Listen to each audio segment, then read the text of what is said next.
Good evening, money guru women special में आपका स्वागत है। मैं हूं आपकी होस्ट चारू गर्ग। हम बात करते हैं महिलाओं की फाइनेंशियल प्लानिंग की। महिलाएं किस तरह से अपना पोर्टफोलियो डेवलप कर सकती हैं, किस तरह से कौन सा सही विकल्प चुन सकती हैं, भले ही वो म्यूचुअल फंड हो या सेफ इन्वेस्टमेंट हो या पीपीएफ की बात करें या बैंक आरडी की बात करें या नॉर्मल आरडी की बात करें, कौन सा राइट इन्वेस्टमेंट कर सकती हैं फीमेल्स। साथ ही हम फीमेल कॉलर्स से भी हम बातचीत जारी करेंगे। हमारे एक्सपर्ट भी होंगे हमारे साथ, सर्टिफाइड फाइनेंशियल प्लानर। और लेकिन उससे पहले एक बार फिलहाल कल्पेश आशिर हमारे साथ मौजूद है। कल्पेश, आपका बहुत बहुत स्वागत है इस कार्यक्रम पर। एक बार अपने दर्शकों को बता दें वो किस तरह से हमसे बातचीत कर सकती हैं। आपके कोई भी आप सवाल पूछना चाहती हैं, किस तरह से आप राइट इन्वेस्टमेंट कर सकती हैं, आप हमें मेल कर सकती हैं moneyguru@zmedia.slgroup.com पर। साथ ही एसएमएस भी एक विकल्प है। शी हमारा कोड लिखिए, अपना सवाल लिखिए और भेज दीजिए 575755 पर।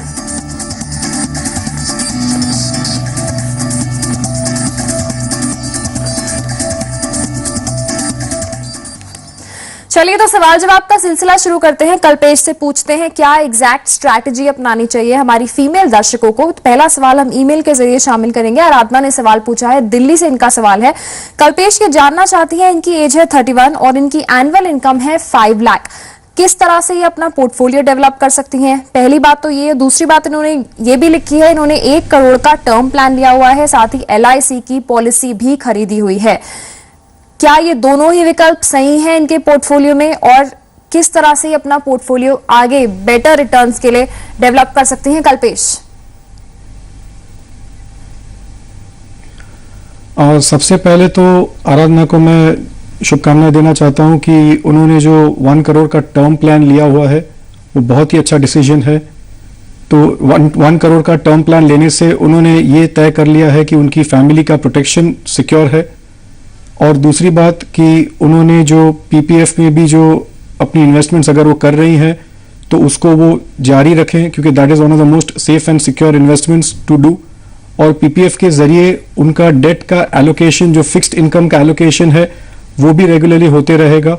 उनको और कोई इंश्योरेंस कम इन्वेस्टमेंट प्रोडक्ट्स लेने की ज़रूरत बिल्कुल नहीं है। उनका जो 1 करोड़ का टर्म प्लान है that is good enough for insurance. PPF में अपना डेट एलोकेशन कंटिन्यू करें। और अगर उनकी इनकम जो आपने बताई 5 लाख पर एनम है, तो तकरीबन अगर वो next 25 years of her working life अगर वो 10,000 पर मंथ एक डाइवर्सिफाइड इक्विटी म्यूचुअल फंड में इन्वेस्ट करती हैं और रेगुलरली फोकस से, डिसिप्लिन से ये एक पैटर्न बनाती हैं, तो नेक्स्ट 25 इयर्स में सिर्फ 10,000 पर मंथ इन्वेस्ट करने से इनको अराउंड 1.9 CR, मतलब 1 करोड़ और 90 लाख का एक कॉर्पस रिटायरमेंट के लिए वो जुटा पा सकती है। तो this is all about focus, discipline and asset allocation. तो she is done a good job and she can continue. चलिए, फिलहाल कल्पेश के हिसाब से इनका पोर्टफोलियो बेहतर है और ये कंटिन्यू भी कर सकती हैं। इनफैक्ट इनको डाइवर्सिफाइड इक्विटी फंड के भी ऑप्शंस इनको बता दिए गए हैं, ये उसमें भी इन्वेस्ट कर सकती हैं। ये तो थी इनके पोर्टफोलियो की बात। लेकिन हमारी अगली दर्शक है हमारे साथ, प्रतिभा है फोन लाइन पर, हरिद्वार से मौजूद है। इनका भी सवाल ले लेते हैं। प्रतिभा, गुड इवनिंग, सवाल पूछिए अपना। एक्चुअली मैं ये पूछना चाहती हूँ, अर्निंग जो है मेरी है 280,000 पर एनम है। मैं वन टाइम इन्वेस्टमेंट प्लान जानना चाहती हूँ कि मेरे पास 2 लाख की सेविंग है, मैं उसको वन टाइम कहीं इन्वेस्ट करना चाहती हूँ कि मेरे लिए क्या बेस्ट ऑप्शन रहेगा। मैं गोल्ड में सोच रही हूँ, बट गोल्ड में ये है कि आजकल बहुत ज्यादा फ्लक्चुएशन चल रहा है, रेट अप एंड डाउन हो रहा है। जी प्रतिभा, 2 लाख आप इन्वेस्ट करना चाहती हैं, तो आप वन टाइम इन्वेस्टमेंट ही क्यों चुन रही हैं? पूरा 2 लाख आप एक साथ क्यों डिपॉजिट करना चाहती हैं? आप सिप के जरिए भी तो कर सकती हैं। हाँ जी, फिलहाल आप वन टाइम इन्वेस्टमेंट ही करना आई थिंक आप प्रेफर करेंगी। चलिए, आपको राय में दिलवा देती हूँ। कल्पेश, प्रतिभा का सवाल आपने सुनी लिया है। 2 लाख ही इन्वेस्ट करना चाहती हैं और इनफैक्ट सिप के थ्रू तो ये नहीं करना चाहती, लमसम इन्वेस्टमेंट ही करना चाहती हैं। और इन्होंने अपना प्रेफरेंस भी बता दिया है कि क्या ये गोल्ड में कर सकती हैं इन्वेस्ट। गोल्ड में नहीं कर सकती तो और कहाँ पे ये लमसम इन्वेस्टमेंट के हमारे पास क्या ऑप्शंस रहते हैं, वो आप इनको सजेस्ट कर दें। प्रतिभा जी, आपकी एज और प्रोफाइल को देखते हुए और आपकी जो प्रेफरेंस है कि आप लमसम एक इन्वेस्ट करना चाहती हैं और अगर 5 साल तक आपका नज़रिया है इन्वेस्ट करने का, तो मेरी राय तो ये होगी कि आप एक लार्ज कैप म्यूचुअल फंड चुनें, क्योंकि 5 साल एक अच्छी अवधि होती है इक्विटी बेस्ड म्यूचुअल फंड के जरिए इन्वेस्टमेंट और ग्रोथ को आगे बढ़ाने के लिए। और लार्ज कैप म्यूचुअल फंड अगर आप चुनना चाहती हैं तो काफ़ी विकल्प हैं उसमें। You can select ICICI prudential focus blue chip fund है, बिरला सन लाइफ फ्रंटलाइन इक्विटी फंड हो गया, या फ्रैंकलिन इंडिया का ब्लू चिप फंड हो गया। ये सारे अच्छे ट्रैक रिकॉर्ड वाले फंड हैं और 5 साल की अवधि को आप बरकरार रखिए। और एक लमसम इन्वेस्टमेंट भी यू कैन डू इट, या तो जैसे SIP का भी एक ऑप्शन है तो आप उसको भी अपना सकती हैं। कल्पेश, बट वाकई में जैसे इन्होंने तो क्लियरली बोल दिया है कि लमसम इन्वेस्टमेंट करना चाहती हैं, लेकिन हमारी और महिला दर्शकों के लिए आप क्या सजेस्ट करेंगे कि एक साथ इनके पास जो राशि है 2 लाख वो उसको एक साथ इन्वेस्ट कर दें या फिर धीरे धीरे इन्वेस्ट करें सिस्टमैटिक इन्वेस्टमेंट प्लानिंग के जरिए? क्या राइट ऑप्शन होगा फिलहाल? नहीं, स्पेशली अगर विमेन इन्वेस्टर्स हैं या you want to take slow steps into equity markets, then SIP is the best option. Systematic investment plan बहुत ही अच्छा जरिया है, क्योंकि वहां पे आपकी इन्वेस्टमेंट्स एवरेज हो जाती है, आपका कैश फ्लो भी कंट्रोल में रहता है और आप एक डिसिप्लिन अप्रोच से आगे बढ़ते हो। तो any time I would prefer an SIP for conservative investors who want to take their first steps into investments. Okay, चलिए इनको राय दी जा चुकी है, लेकिन कुछ और सवालों को भी हम शामिल करेंगे। अभी ले लेते हैं एक छोटा सा ब्रेक। आपको बता दें क्या है जरिया हमसे बातचीत का। आपके पास 2 विकल्प हैं, स्क्रीन पर डिटेल्स फ्लैश हो रही हैं। आप हमें मेल कर सकते हैं, साथ ही आप हमें SMS भी कर सकते हैं। शी हमारा कोड जरूर लिखें, ना भूलें। अपना सवाल भेजें, पोर्टफोलियो भेजें 57575 पर। कहीं मत जाइए, जल्द लौटते आप देखते रहिए मनी गुरु विमेन स्पेशल।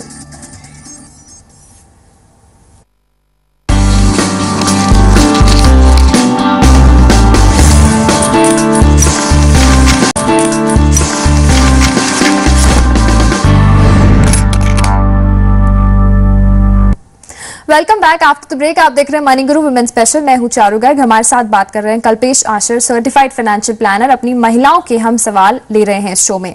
फिलहाल एक और सवाल अगला ले लेते हैं। SMS के जरिए ज्योत्सना ने मनाली से सवाल भेजा है। इनका सवाल है, कल्पेश इनके हस्बैंड का जो है बिजनेस है, खुद ये हाउसवाइफ हैं, ये जानना चाहती हैं इनके पति का जो बिजनेस है, इनकी सेविंग्स जो है रेगुलर नहीं है, कभी ज्यादा हो जाती हैं, कभी कम हो जाती हैं, रेगुलर सेविंग्स ये नहीं कर पाती हैं। उसके लिए इनके पास क्या ऑप्शन बचता है? और साथ ही म्यूचुअल फंड में भी इन्वेस्ट करना चाहती हैं, 5,000 से 10,000 मंथली इन्वेस्ट करना चाहती हैं म्यूचुअल फंड्स में। कौन से ऐसे टॉप फंड्स हैं जो आप इनको रिकमेंड करेंगे?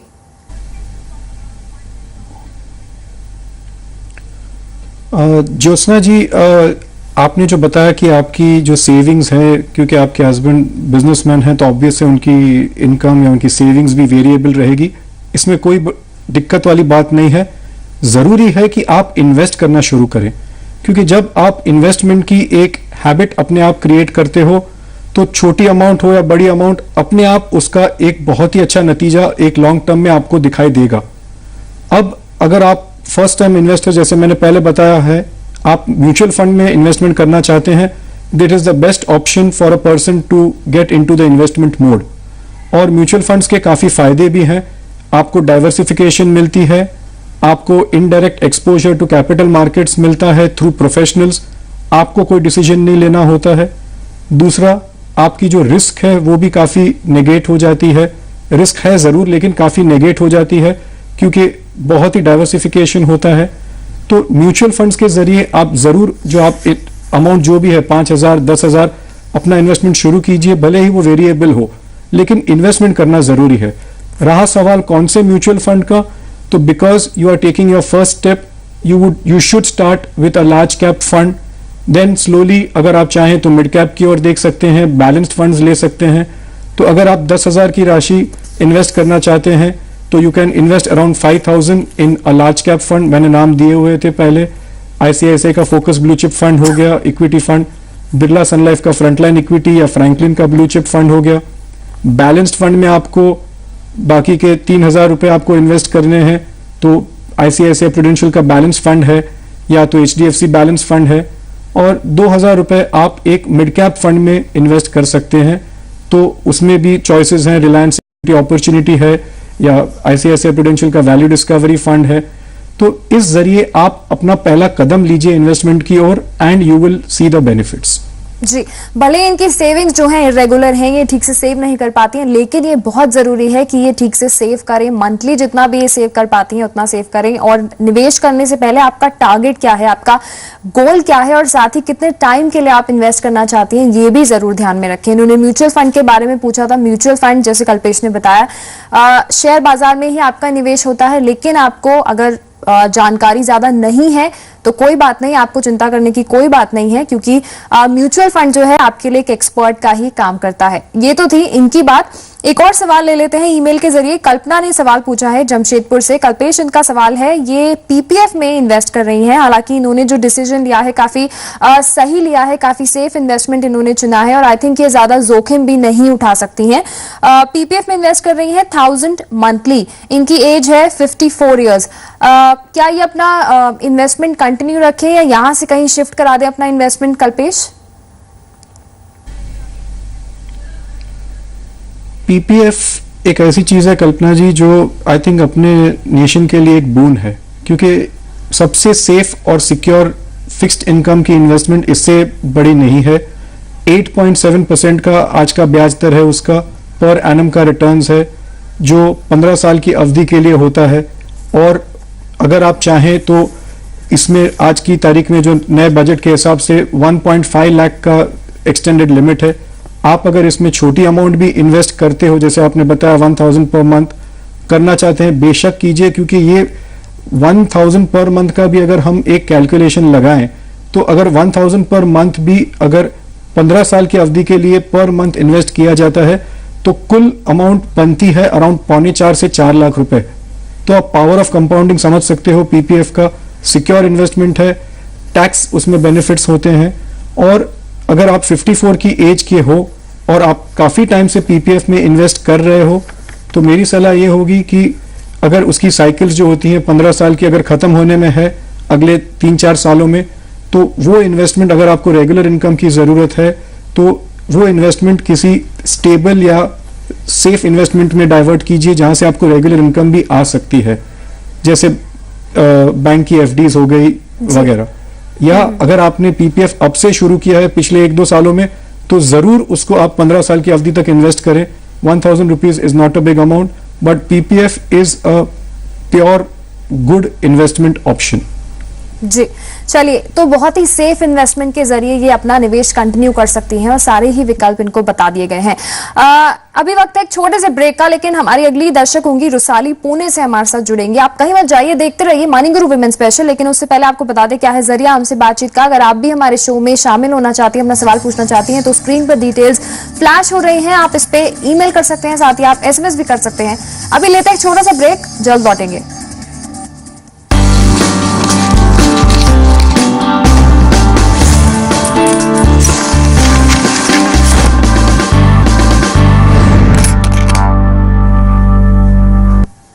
Welcome back after the break. आप देख रहे हैं मनी गुरु वुमेन स्पेशल। हमारी अगली दर्शक हमारे साथ है रुसाली, पुणे से फोन लाइन पर मौजूद है। रुसाली, गुड इवनिंग, सवाल पूछिए।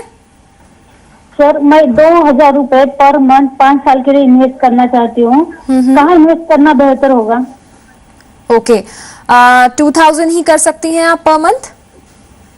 हेलो जी, चलिए राय मैं आपको दिलवा देती हूँ। कल्पेश, इनका सवाल है, इनफैक्ट इनकी सैलरी जो उन्होंने हमें भेजी है, इनकी सैलरी जो है 5000 मंथली है। इनकी सैलरी कम है यहाँ पे, इसलिए 2000 मंथली उसमें इन्वेस्ट करना चाहती हैं। और इनका जो टाइम होराइजन है वो 5 साल का है। किस तरह से अपना पोर्टफोलियो डेवलप कर सकती हैं ये?